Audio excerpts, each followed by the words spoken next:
दररोज बरसत असलेल्या संततधार पावसाने अमरावती जिल्ह्याला पाणी पुरवठा करणारे मोर्शी येथील उध्ववर्धा धरण आता ओव्हरफ्लो होण्याच्या मार्गावर आहे.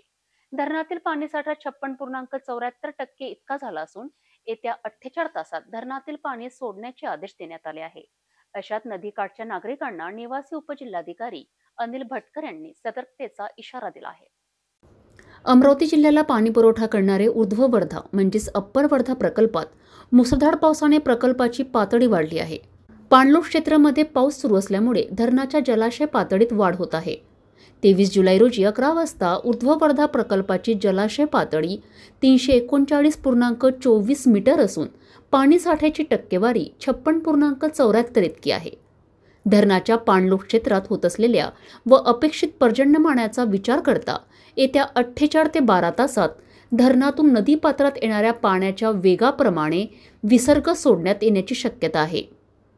यामुळे वर्धा नदीकाठाच्या गावांना सतर्कतेचा इशारा निवासी उपजिल्हाधिकारी अनिल भटकर यांनी दिला आहे.